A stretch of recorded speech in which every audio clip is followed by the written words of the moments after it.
Hey children, hope you all are doing fine. So I'm back with my third class. This is my third class, right? Okay. So who shall give a recap of what we did before? Shall I help you? All right. You all done the task that I asked you to do it in the earlier video? Okay, we'll talk about it in the classes. All right. Okay. So in the last class, we read about a story, The Legend of Spud Murphy. Okay. We learned about the usage of dialogues. Okay. The characters in depth, how different the dialogues can be, between the characters. Then why Mrs. Murphy, the librarian in the story, was called Spud Murphy. Why was she given that name? Okay. Then we also learned how to read a story in detail, detailing, highlighting the points, the naming of a story, and the forming of sentences with capital letter, with the correct punctuation marks, and proper pronunciation. Okay. Now today, uh, we will do a little exercise on the story that you read in the earlier class. We'll do a little exercise on that. Okay, this is just to check your understanding. Okay, let's see. First, think about the story, The Legend of Spud Murphy. Okay, and then come out with answers, come out with your ideas. Okay, this is just to enrich your thinking. All right, so here goes the questions. What does mom want the boys to do? What does she want the boys to do? She wants the boys to go to the library and develop a habit of reading. She wants her kids, Will and Marty, to spend some time in the library reading books. All right, what happened to the family's last educational hobby? The last educational hobby, that is the art lessons. You know, uh, the children, they fell sick because they drank some filthy water. Okay, so that went for a toss. Why is Will's stomach churning? Will's stomach is churning at the thought of uh, he visiting the library. Okay, because he doesn't like Mrs. Murphy, the librarian, at all.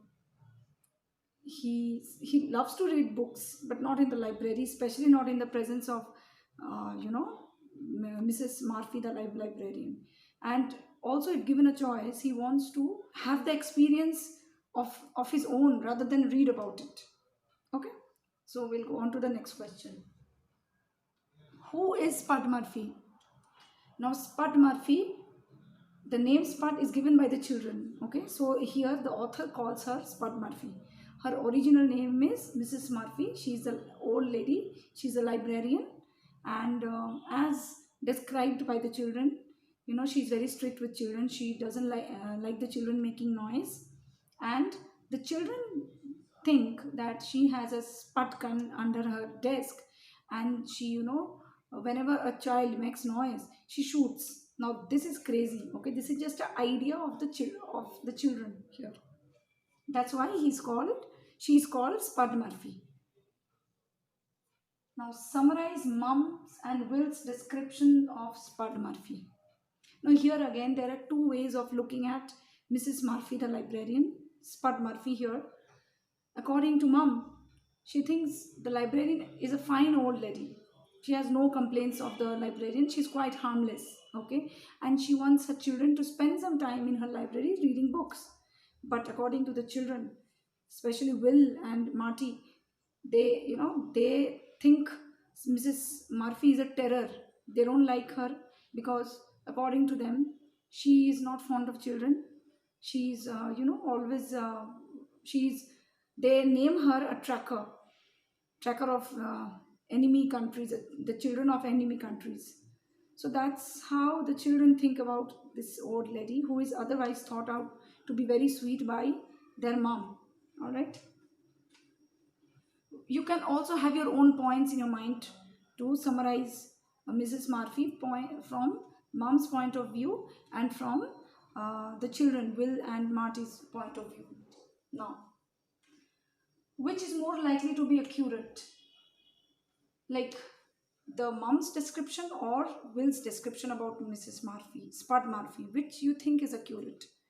If you think from a logical point of view, definitely, it's the mom's point of view is correct, because it's logical.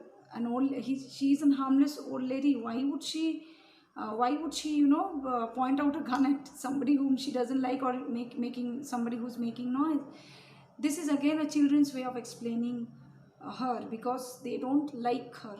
So they form these stories, and they call it their uh, the secret stories that won't come out in front of adults.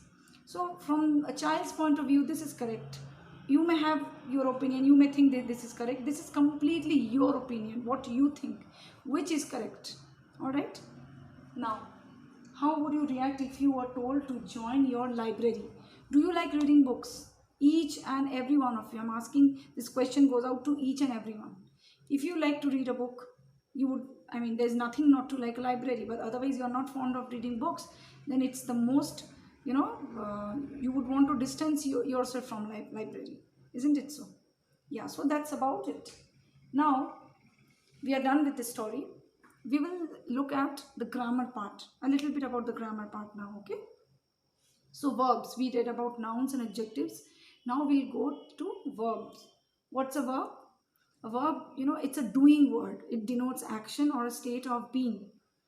Verbs tell you what someone or somebody does, is, or has. Somebody does in the sense somebody reads a book, reading a book. This is does. Somebody is. He is a teacher. She is a dancer. So is also a verb. All right. Then has. I have a book. She has chocolates. This have, has. These are all verbs. Okay. Verb tenses are different forms of the verb that show when it takes place, whether it has already happened, is happening now, or will happen in the future. Now, a verb is divided into three tenses: the past, the present, and the future, depending on the form of the verb. Say if it's happening in the present, it would be I am reading a book. Okay, that's present tense. I read that book. That's again past tense. I will be reading the book. So that is future tense. So there are three tenses here clearly: the present, the past, and the future. This difference is made on the basics of when the action takes place. If it's happening now, reading a book, that's present. Read a book, past tense. Will be reading a book, future tense. Okay, clear everyone? Now, tell me, look at these sentences. Like, here, look at these sentences. He drank a glass of water. He drank. It has already happened. So this is past tense. She drinks a glass of water every morning. This is present tense because she drinks. Present. It's happening in the present. They will drink a glass of water later. This is in the future tense. The word drink. Will drink. Okay. So in the first sentence, he drank. That's his past tense. He already drank the water. Second, she drinks a glass of water. That is happening in the present. So it's present tense verb. The third, they will drink. So this is again denotes an action which is supposed to take place in the future. So it's future tense verb. Clear about verbs? Okay. Now, when a story is being told, okay, it is mostly said in the past tense verb. Why? We refer to things which has already happened. We are just retelling the story. We are just retelling the events in form of a story. These things have already happened. Okay, so it's it's very important to choose the right verb and don't repeat the same word again and again. Otherwise, it becomes boring. But keep the tense of the verb same. Otherwise, the reader will get confused as to has it already happened, happening, or will happen. If you're saying something in in past tense, keep it in that particular tense. Don't change it. Okay. Now there are various ways you can um, you know change the form of verb by using d, by using ed, or some verbs they don't follow, and to change into past tense they don't follow a rule. Those are called irregular verbs. Certain verbs like arrive, Love. If you just add an D to it, loved, arrived, it becomes the past tense of the verb, okay? Then again, the words such as worry, try, you have to erase the y, put an I, and then ed. That then it it becomes the past tense of that particular verb. Okay, these are a few examples how you can change the tense of a verb. So now we will match a present tense verb to its past tense partner. Let's have a look. Read, it's present tense verb. Its past tense is read. Here you see there is no change in the word. So this is called an irregular verb where there is no change. They don't follow the rules of, the rules of change from present to past. These are called irregular verbs. So read stays as read. Okay. Now next, say, the present tense, say. What is its past tense partner? Said. Let me match like this. Read, it remains read. Say, it becomes said. So in place of y, I comes and one d. So said. Okay. Next, think. Its past tense is thought. Then find. Its past tense is found. Next, is. Its past tense is was. Next is have. Its past tense is had. Okay.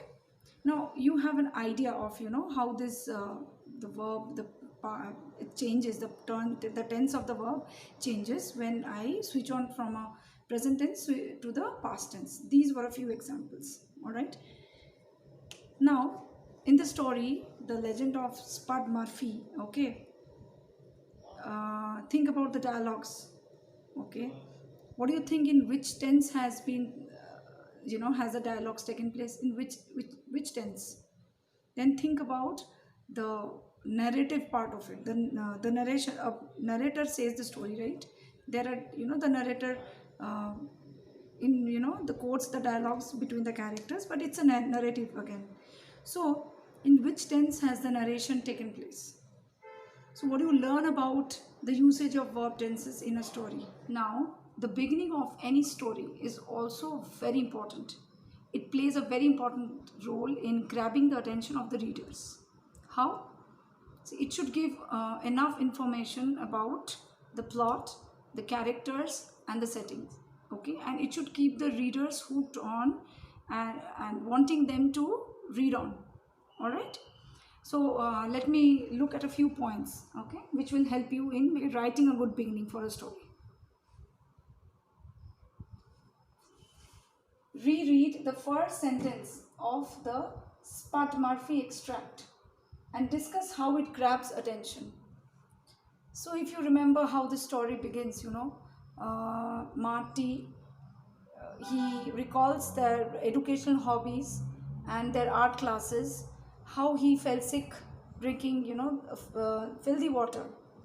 So does it grab your attention? Does this part of the story want you to, keep on reading more?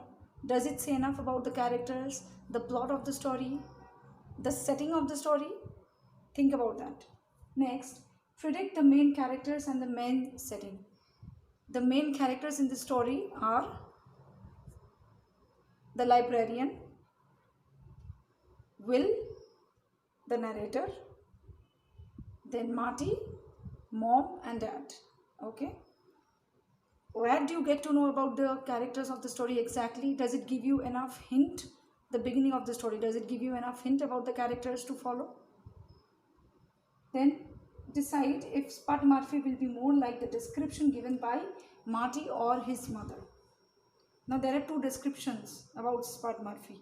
One, Marty, has something in his mind about the librarian, the old lady Mrs. Murphy, and then the one again given by his mom. Which one do you think is authentic? This again depends on each and every, individual. It can vary individually. Okay, so think about which description might be true. Next, explain whether the extract makes you want to read the rest of the story. Does this part of the story, as I said, keep you glued? Does it increase your attention towards the story?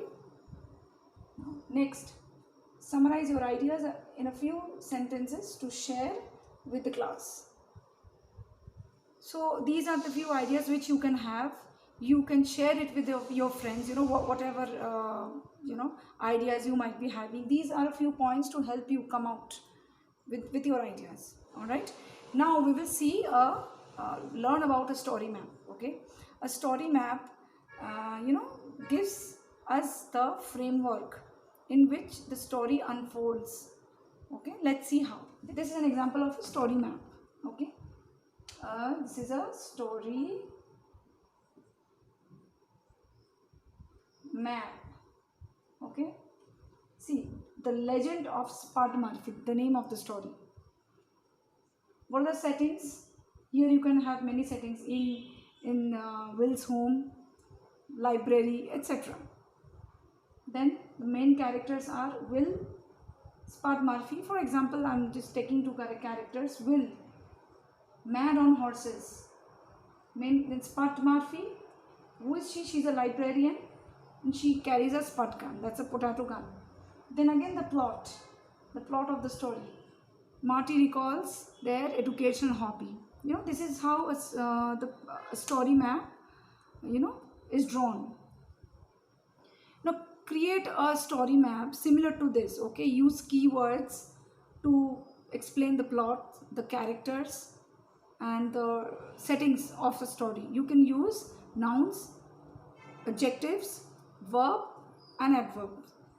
And make sure you use such keywords which remind you of the details of the story. Okay, you can do this. So today what did we do? We learned about verbs, how the usage of the tenses in a verb, how to change the tense of a verb from present to past. Okay, then we also read about how the beginning of a story can be. What are the points you have to keep in mind to make your beginning interesting, to keep the readers hooked. Okay, we also learned to create a story map. Okay, so today's task, let's come to today's task. Okay, think about the conversation between Will and his mom. Okay, write it in your own words. The conversation should have one tense of the verb. Use one tense of the verb and you should keep on using that particular tense. Stick to it.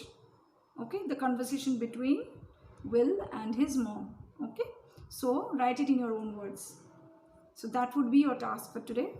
So stay safe, healthy, and till we meet again. All right, bye bye.